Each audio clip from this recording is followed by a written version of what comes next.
What's going on, music creators? It's your boy Fly Guy J, and I'm back with another video. Now on today's episode of Wavy Wednesdays, I'll be showing you how to use the Waves SSL G master bus compressor on your mix bus in order to glue your entire mix together and give it that final polishing. Now this is one of my favorite plugins to use during the mastering process because it just adds some magical cohesiveness and some warmth and some color to the overall mix that really just makes it stand out and give it another level of energy. Now to demonstrate how to use this plugin, I'll be pulling up a studio session from a song that I produced, mixed, and mastered for a local artist by the name of Flamo. The song is called Designer and it's available on all platforms. I'll leave a link in the description for those of you who want to download or stream the full version of this song. Now before we dive into the Pro Tools session, I just want to remind you guys to hit that subscribe button and click the bell if you haven't done so already so you can get notifications of future videos and help my channel grow. Now before we dive into the controls of the Waves SSL G Master Bus Compressor plugin, I'll play back a portion of the song so you can get a feel for the track. So here's a preview of the mastered song. Again, the name is Designer by Flamo, produced by Fly Guy J.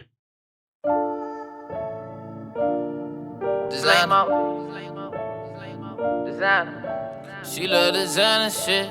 Flamo, love that. Just another day in the life of a fly. She a bad one, she love designer shit. I'm a real one, buy her all kind of shit. She want that real love, fuck the internet. She said that new drip keep a pussy wet. She my late night flex.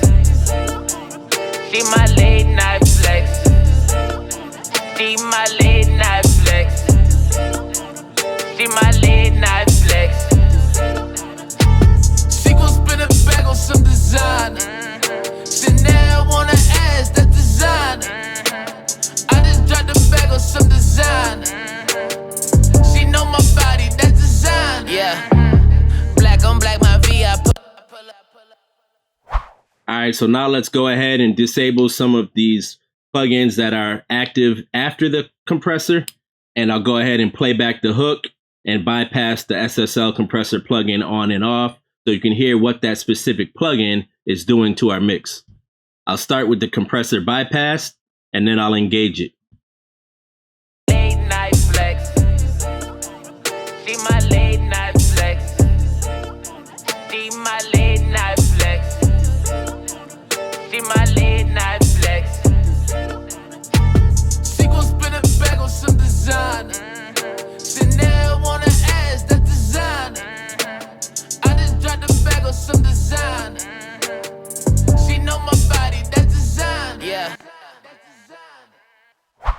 So you can hear when that SSL compressor is engaged, the mix just comes to life a little bit more. It's more in your face. The drums are punchier. The bass has more weight to it.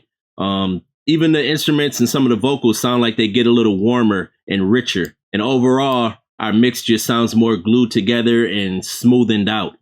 And if you're looking over here at the compression while it was playing back, you can see that I'm using this plugin very lightly. It's a subtle effect, but to me, it makes a huge difference in the overall energy and liveliness of our mix. All right, so a quick introduction or overview of this plugin.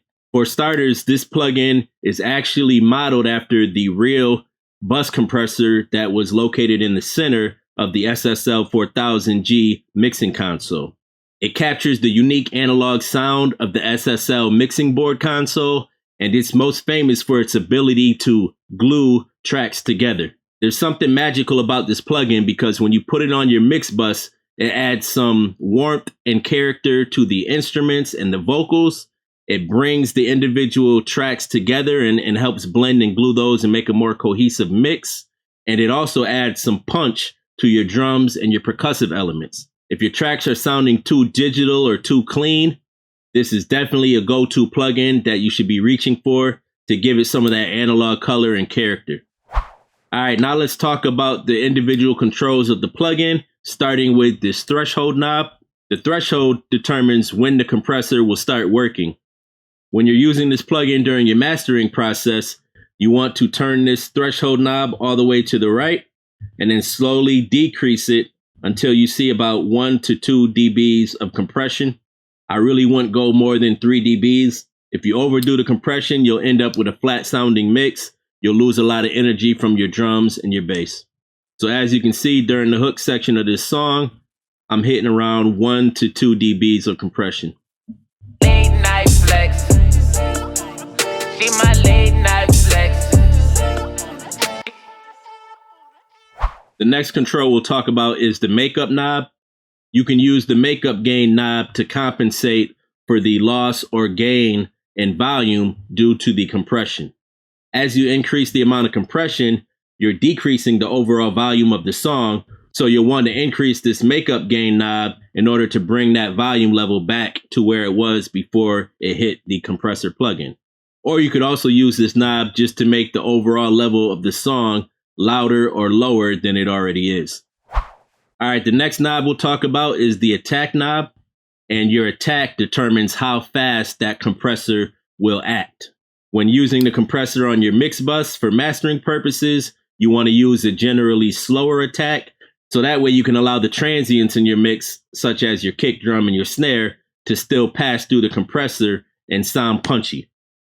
If you use too fast of an attack, then you'll just be squashing that kick, you'll be squashing that snare, and you'll be sucking some of the life out of your drums and other transients in the mix. When using this for mastering purposes, I tend to choose either 30 milliseconds or 10 milliseconds. You can play around with the attack and see what sounds best for your particular song. Next, we have the release knob, and the release determines how long the compression will last. When using a compressor for mastering purposes, you want that compressor to grab onto the audio and then let go of it really fast. So we want to use a generally fast release time. We want a slow attack, fast release. The two settings I usually end up using for the release knob is either 0.1, which is the fastest setting, or sometimes I'll switch it over to auto. And what auto does is it analyzes the transients and it sets the release time based on the length of those transients in your mix. So I usually flip back and forth between auto and 0.1 and hear what sounds best to me for that particular song. The next knob we'll talk about is this ratio knob, and that determines how much the compression ratio is going to be. The higher the ratio, the more compression and the higher the gain reduction will be in your mix.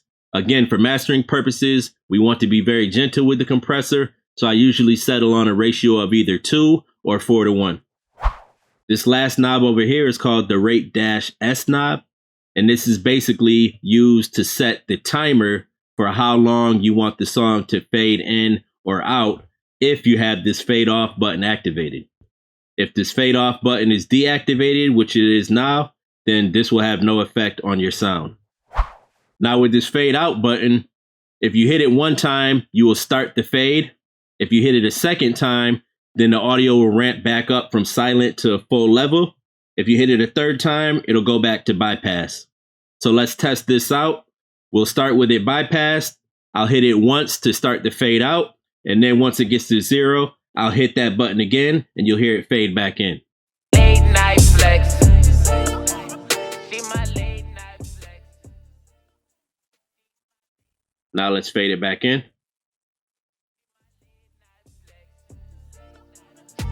She gon' spin it back on some designer.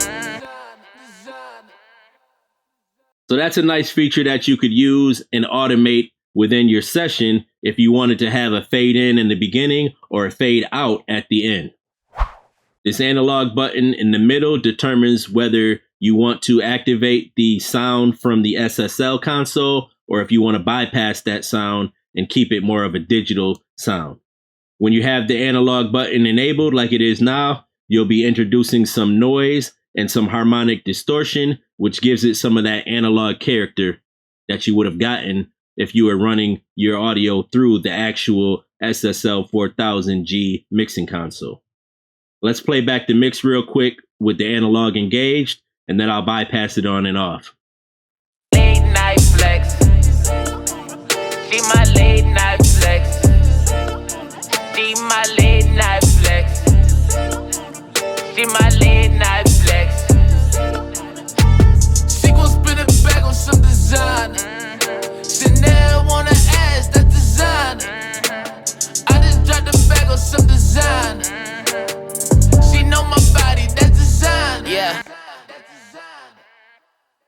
So you can hear that analog button really gives it that character and that grittiness. And to me, I like the way it sounds, especially for this track. It might not work for every track that you're doing, but I definitely recommend you at least power it on and off and see what sounds best to you for the mix and the sound that you're going for. The last button we'll talk about is this N button. And all this is a bypass button. If it's highlighted, that means that the compressor is engaged and it's working. If it's grayed out, then you have it turned off and you're bypassing the compression. Late night flex. See my late night flex. See my late night flex. See my late night flex. She gon' spin a bag on some designer. Chanel wanna ask that designer. I just dropped a bag on some designer. She know my body, that designer. Yeah. So hopefully you guys have a better understanding of how you can use this Waves SSL G Master Bus compressor on your mix bus to give your final track that extra bit of energy and analog character and warmth. It's definitely one of my go-to plugins that I use during my mastering process, and I would say I probably use this plugin on about 90 to 95% of my mixes. If you guys are interested in buying this plugin, I'll leave a link in the description that'll take you to the Waves website where you can go ahead and make that purchase. If you are going to use the plugin, please use the link provided because a small portion of the sale will be sent to me as a commission at no extra charge to you, but it does help me keep the channel up and running and allow me to keep bringing you guys some dope educational videos and put you on to how you can use some of these Waves plugins. Again, if you're interested in learning more about mixing and mastering or how to use certain plugins in your recording, mixing, or mastering sessions, make sure you hit that subscribe button and click the bell so you can get notifications of future videos and help the channel grow. If you enjoyed the song or you enjoyed the content of this video, please give me a thumbs up, drop a comment, let me know what other plugins you guys want me to review. And if you want to download or stream the full version of this song, I'll leave a link in the description where you can go ahead and download this song. Until next time, keep learning, keep creating, and keep grinding. I'm out. I shine. She another nigga queen, but she act like mine. She a bad one, she love designer shit. I'm a real one, by her all kind of shit. She want that real love, fuck the internet. She said that new